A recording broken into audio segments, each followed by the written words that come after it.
ነው የምናወራው። አባዬ እኔ ትንሽ ደክሞኛል፣ መግባት አለብኝ። እንደዚህ ደስታ የፈጠረልህን ነገርማ ሳታብራራልኝ መተኛት የለም። እሺ ተቀምጠን እናውራ። እሺ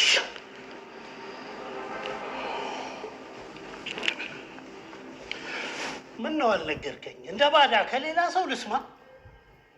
አባዬ ግን ዛሬ ግራ እያጋባህ ነው። ልታገባ መሆኑን ነው? ምን? አይዞህ፣ አትደንግጥ፣ አትደንግጥ። እኔ እንጃ። ተቀመጥና እናወራለን። ቁጭ በል። እንዴት እንደኮራሁባት ጠይቀኝ። እውነትህን ነው ግን እንደዚህ አድገህ ለዚህ ክብር እንደበቃህ አላስተዋልኩም። ቆይ ግን ማን ነግረው ነው? ነገሩንማ ሰማሁኝ።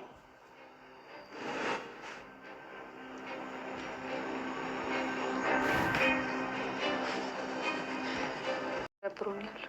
እና ለምንድን ነው አንቺ የሚደብርሽ? ምን እንደሆናችሁ ስላላወቅኩኝ። ዝም ብለን ነው አልኩሽ። ሰላምዬ፣ ሳትነግሪኝ መተኛት የሚባል ነገር የለም። እሺ በቃ እነግርሻለሁ እኮ። ይኸው ንገሪኛ። አፈራኝ ነው። ለምን? ቅዱስ ሁሉንም ነገር ያውቅ ነበር። ምኑን? ከጽዮን ጋር እየተፎካከርኩኝ እንጂ ወድጄው እንዳልነበር ያውቅ ነበር። እና ቢያውቅስ? እኔ እኮ የእውነት የወደድኩት እንደሚመስለው ነበር የማውቀው። ታዲያ አንቺ ለምን አፈርሽ? አስበሽዋል? ግን እስካሁን ድረስ እያሾፍኩበት እንደነበር እኮ ያውቃል ማለት ነው። እንዴ ሰላምዬ፣ ታዲያ በቅ ምንድን ነው ችግሩ? ሸውጄው ሳይሆን ተሸውዶልኝ እየሸወደኝ ነበር። ይሄ እኮ የሚያሳፍር ነገር አይደለም። ከዚህ በላይ ምን የሚያሳፍር ነገር አለ? እኔ እንደሚመስለኝ ከሆነ ቅዱስ ማወቁ አለማወቁ ምንም የሚያሳስብ ነገር አይመስለኝም። እንዴት? ሰላምዬ፣ አሁን ላይ ቅዱስ ወዶሻል።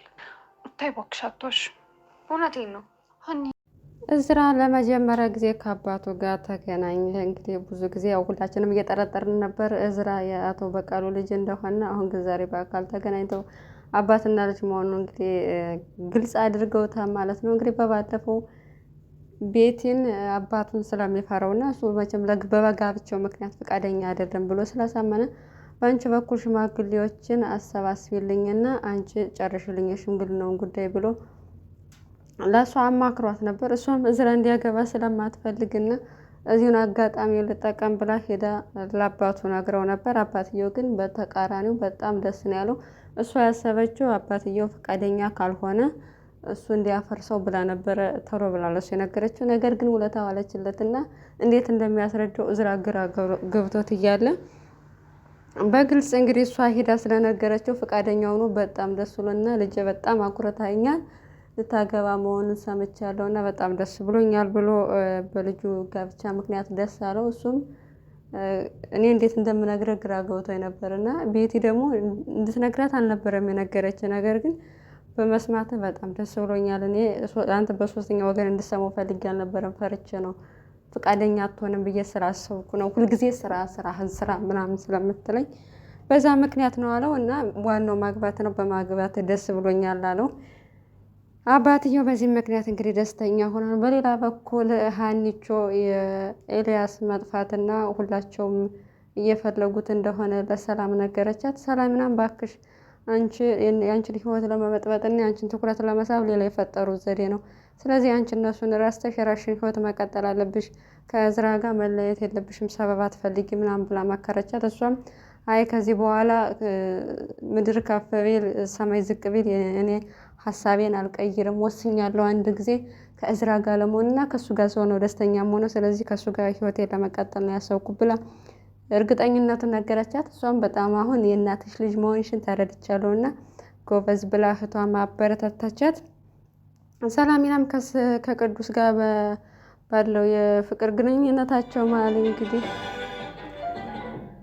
በጣም ደስተኛ ናቸው። እና ነጭናጫና ሰላም በባህሪዋ ሁሉ ነገር የሆነ ነገር ታካብዳለች እና አርፍዶባት ነበረ። ቅዱስ ተቀጣጥረው እያለ አርፍዶ ስለመጣ እንዴት ታረፍዳለህ እስካሁን አስጠበቅከኝ ምናምን ስትለው አንቺ ግን ባህሪሽ በጣም ከባድ ነው፣ ሳትወጂኝ እንደዚህ የሆንሽው የእውነት ፍቅር ሲይዝሽ እንዴት ልትወኝ ነው ብሎ ሲላተኝ ምን ማለት ነው እንዴት እንደዚህ ልትል ቻልክ ብላ አፋጣጣችሁ ማለት ነው። እናም በቃ ከዚህ በፊት ያው ለቀልድና ለፉክክር ከጽዮን ጋር እየተፎካከሩ እንደቀረበችው ነገራት። እሷ እንደሚያውቃት ታውቅም ነበረ። እናም እና እየቀለድክብኝ ነው ማለት ነው ድጋሚ አይንህን ማየት አልፈልግም አትከተለኝ ብላ ጮኻበት እንግዲህ ቅዱስን አባራዋለች ማለት ነው። በዚህ ምክንያት ጽዮን አጋጣሚውን ለመጠቀም አብረው ሲጨቃጨቁ ስላየቻቸው በቃ ከሁለቱ ሳትሆን ቀረህ እኔን ገፍተህ ነበር አሁን ሰላምም ተወችህ እያለች ሙድ ስትይዝበት እነሷን ግን በቃ አትከተይኝ ተይኝ እኔ ከዚህ በኋላ አስጠልተሽኛል እንደውም ምርጫ ቢኖረኝ ራሱ ከዚህ በኋላ አንቺ ምርጫ ላረግሽ አልችልም እስካሁን ራሱ እንዴት አንቺን ስከተል እንደነበረ ግራ ገብቶኛል ብሎ ነገራት ማለት ነው። እና ሰላሚናም በዚህ ምክንያት ያው ሻም ይዟት ነው በእርግጥ እንዴት እያወቀ እንደዚህ ሊቻለ እና ደግሞ እውነቱን ስላወቀባት እየቀለደችበት እንደሆነ በእርግጥ እሷም ወደ መጨረሻ ላይ ያው ከቀን በቀን ራሷ እርግጠኛ አልሆነችም እንጂ እየወደደችው ነው እሱም እየወደዳት የመጣ ግን ምንም ቢሆን በቀልድ እንኳን ብትሆኝ ለእኔ በአጋጣሚ የመጣሽ መድኃኒቴ ነሽ ጽዮን እንድርቃትና አንቺን እንድቀርብኝ ያደረግሽኝ ስለሆነ በጣም ደስተኛ ነኝ ምንም ችግር የለውም ብሏት ነበር። እሷ ግን ሸም ይዟታል እና ክላስ ውስጥ ገብታም እየተነጫነጨች ነበረ እና ጮኻ እየተናገረች እያለ ለምን መጮህ ከፈለሽ ወደ ውጭ አትወጭም አላት መምህሩ። እንደውም ሳትለኝ ልወጣ ነበር ባትለውም ብላ ወጣች። ቅዱስም ተከትሏት ሄደ ማለት ነው። በዚህም እንግዲህ ሁለታቸው ሲዋረዱ ስታይ ጽዮን ደስ አላት። ምክንያቱም እሷ የሁለታቸውን መጣላት ነው የምትፈልገው ከስር ተከተለች የእዝራንም ህይወት የሰላምንም ህይወት በቃ በአጠቃላይ በዙሪያ ያሉ ሰዎችን ህይወት መበጥበጥ ስለምትወድ ሲበጣበጡ ስታያቸው ደስ ነው የሚላተኝ።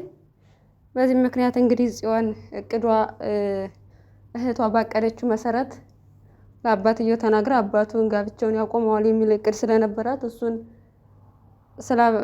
ስላሰበች እንግዲህ እህቷን ጋብዛ በጣም ደስ ብሎኛል ከዚህ በኋላ የእዝራን ጉዳይ ለእኔ ተይው ከዚህ በኋላ አያገባም ብላ ነበረ። ነገር ግን ሁኔታዎቹ በእሷ ባሰበቻቸው መንገድ አልሄደላትም። አባቱ ያን ያክል እሷ እንዳሰበችው ልጁ አያገባም በጭራሽ ብሎ አካኪ ዘራፍ አላለም። እንደውም በተቃራኒው ደስ ነው ያለው። እዝራን በዚህ ምክንያት ደስ ብሎት እንግዲህ ሀና ከቤተ ክርስቲያን ተመልሰው ሲመጡ በቃ ያልጠበቁት ነገር ተፈጥሯልና ምንም ብዬ እንደማስረዳሽ አላውቅም። በጣም ደስ ብሎኛል።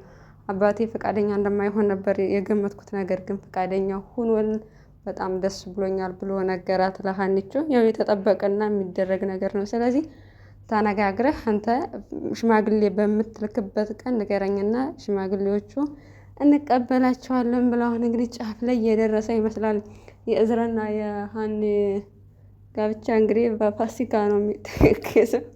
ምክንያቱም በቃሉ አሁን ጉዳቸው ስላልሰሙና ስለ ቤተሰቧም ሲጠይቁት ያው ከቤተሰብ ምን ጉዳይ ያለኝ ነው ያገባዋት እሷን ነው ምናምን ብሏል። ግን እኮ ያው ዞሮ መታወቅ አይቀርም።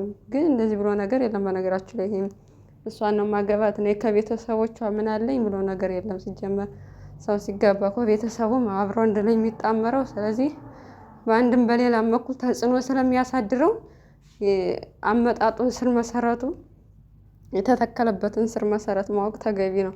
እኔ እሷን ከወደድኳት ቤተሰቧ ምን አገባኝ የሚባል ነገር የለም።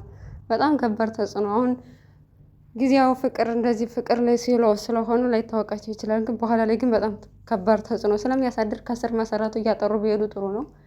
ነገር ግን ሁለታቸውም ሀናም አጎቷ ሲጠይቃተኝ በቃ አንቺ ቤተሰቦቹ ማወቅ አለብሽ አያገባኝም ብሎ ነገር የለም ሲላት እኔ ምንም አልመሰላትም። እኔ ዋናው እሱን ነው የወደድኩት ቤተሰቦቹ ምንም ይሁን ምን ችግር የለውም ብላለች። እሱም እንደዛ ነው ለአባቱ ያለው። አባቱም እንግዲህ ተቀናቃኙ ወይዘሮ ሜላት ልጅ መሆኗን ሲያውቅ እንግዲህ ፈቃደኛ ይሆናል ተስማምተው ወይስ በጭራሽ ብለው ጋብቻውን ይከለክሉታል የሚለውን አብረን እናያለን። በሌላ በኩል እንግዲህ አባባ ኖላዊና ፋኖስ የሌላ ታሪክ ውስጥ ገብተዋል። በቃ አብረው አንድ ላይ መኖር ጀምረዋል ማለት ነው። እናም ወደ ቤቴ ልሂድ ቢላትም አትሄድም በጭራሽ እኔ ጋ ነው የምታድረው ብላ አሳድረዋለች። በዚህ ምክንያት እንግዲህ ጧት ሀኒቾ ስለሄደች አባባ ኖላዊ ቤት አላደሩም። እሱም ስላወቀችባቸው እንደው መናገር ሁላ ፈርተው ነበር እና ነገሯት። በመጨረሻ ከፋኖ ጋር ሌላ ታሪክ ውስጥ እንደጀመሩና በቃ አብረው ሊሆኑ እንደሆነ ነገራተኝ። እሷም ከዚህ በፊት ወደ ደሴ ልሄድ ነው ብላ ስለነገረቻት ፋኖሴ እንዴት ነው ቆይ ሳትነግረኝ ወደ ደሴ ልትሄድ የነበረው? ቆይ አሁን ባለው ህይወት ደስተኛ ካልሆንክ አሁን ባለው ህይወት ላይ ደስተኛ አይደለህም ወይ እንዲያባዬ ምናምን ብላ ጠየቀችው። እሱም ያኔ ነበር እንጂ አሁንማ በጣም ደስቶኛል። አንቺም ግጣምሽን አግኝተሻል፣ እኔም ግጣሜን አግኝቻለሁ። ከዚህ በኋላ እዚህ ነው የምንኖረው አዲስ አበባ ላይ ብለው እንግዲህ አባባ ኖላዊና ሀኒቾ ተስማምተዋል ማለት ነው። ቤትም የሁለታቸው ጋብቻ መመስረት የለበትም በጭራሽ ብላል አባትየው ነግረው ነበር ለእዝራ አባት። አባትየው ግን በእኔ በልጄ ጉዳይ አንቺ አያገባሽም፣ የልጄን አንድ ልጅ አትምጭብኝ